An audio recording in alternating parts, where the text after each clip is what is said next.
بسم اللہ الرحمن الرحیم۔ گناہ کے سلسلے میں ایک اصولی بات یاد رکھیں کہ جب انسان پر اللہ رب العزت کی نعمتوں کی بہتات ہو اور پھر وہ گناہوں میں پڑا ہوا ہو تو یہ خطرے کی گھنٹی ہوتی ہے کہ اب رسی کھینچے گی اور اس بندے کا گلا دبایا جائے گا۔ لہٰذا بہتر یہ ہے کہ انسان نعمتوں کی موجودگی میں اللہ سے صلح کر لے، اللہ کی نافرمانی کو چھوڑ دے، اللہ سے دوستی کر لے اور اللہ کے فرما بردار بندوں میں شامل ہو جائے۔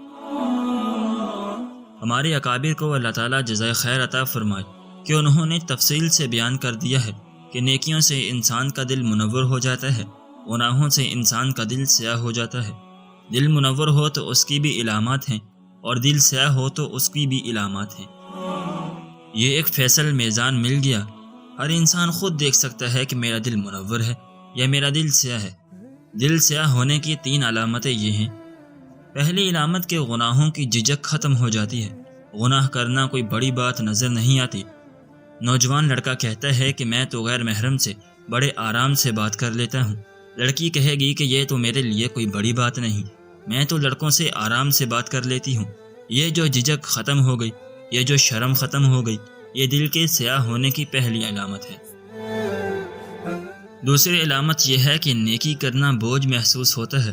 تہجد میں اٹھنا بوجھ، فجر میں اٹھنا بوجھ، تلاوت کرنا بوجھ، مسجد میں جا کے نماز پڑھنا بوجھ۔ کوئی مسجد میں لے بھی جائے تو مسجد سے یہ باہر نکلے گا تو ایسے جیسے طبیعت میں نشاط آ جائے گا کہ پتہ نہیں کس مصیبت سے باہر آ گیا۔ تیسری بات کہ انسان کو نصیحت بری لگتی ہے۔ اگر کوئی بندے سے نیکی کی بات کر دے کہ بھائی نماز پڑھا کرو تو جواب دے کہ اچھا جی مجھے اپنی قبر میں جانا ہے، تمہیں اپنی قبر میں جانا ہے۔ بیوی کو کہو کہ نماز کی پابندی کیا کرو تو وہ کہے کہ تمہاری بہن بڑی نمازیں پڑھتی ہیں۔ میں اسے سمجھوں ہوں دشمن جو مجھے سمجھائے ہے، میں اسے سمجھوں ہوں دشمن جو مجھے سمجھائے ہے۔ جو سمجھائے وہ برا لگتا ہے، ماں سمجھائے تو وہ بری، باپ سمجھائے تو وہ برا، بیوی کوئی اچھی بات کرنا چاہے تو وہ بری۔ تو یہ 3 علامتیں بتاتی ہیں کہ دل سیاہ ہو چکا ہے۔ اب دل کے منور ہونے کی 3 علامتیں بھی سن لیں۔ پہلی علامت کہ نیکی کرنے والے بندے کے چہرے پر نور ہوتا ہے، چہرے پر تر و تازگی ہوتی ہے۔ عمر چاہے جتنی ہو جائے مگر چہرے پہ نیکی کا نور ہوتا ہے۔ آپ کو اگر فرق دیکھنا ہو تو کبھی یہ موسیقی والے، گانے بجانے والے کے چہروں کو بھی دیکھ لیں۔ ہوائیاں اڑی ہوئیں، بال بکھرے ہوئے، چہرے پہ ایسی نحوست ہوتی ہے کہ آنکھوں سے انسان کو نظر آتی ہے۔ ان میں سے اکثر کی موت نشہ آور اشیاء کی کثرت استعمال کی وجہ سے ہوتی ہے۔ اور دوسری طرف اللہ والوں کے چہروں کو دیکھیں، ایسی معصومیت اور ایسی جاذبیت کہ انسان کا دل کھینچتا ہے۔ دیکھتے دیکھتے طبیعت نہیں برتی تو دل منور ہونے کی پہلی علامت یہ ہے۔ اور دوسری علامت یہ کہ ان کے دل میں سرور ہوتا ہے، وہ اپنے اللہ سے راضی ہوتے ہیں، خوش ہوتے ہیں۔ اللہ جس حال میں انہیں رکھتا ہے وہ اس حال میں اپنے مولا سے راضی رہتے ہیں، پرسکون زندگی ہوتی ہے۔ اور تیسری بات یہ کہ ان کے کاموں میں اللہ تعالیٰ کی مدد ہوتی ہے، چنانچہ جو کام وہ کرنا چاہیں کڑیاں جڑتی چلی جاتی ہیں اور کام خود بخود ہوتے جاتے ہیں۔ ایسا لگتا ہے کہ کوئی غیبی طاقت ان کے کاموں کو سیدھا کر دیتی ہے۔ لہٰذا ہم کوشش کریں کہ ہم اپنے سیاہ دلوں کو منور بنائیں، گناہوں سے توبہ کر کے اللہ سے اپنا تعلق جوڑیں اور ایک نئی زندگی گزارنے کا آج دل میں ارادہ کریں۔ حضرت مفتی محمد شفیع رحمۃ اللہ علیہ نے ایک عجیب بات لکھی ہے۔ وہ فرماتے ہیں کہ قرآن مجید میں اللہ تعالیٰ کا فرمان ہے جس کا مفہوم یہ ہے جو بھی گناہ کرے گا اس کو بدلہ مل کر رہے گا۔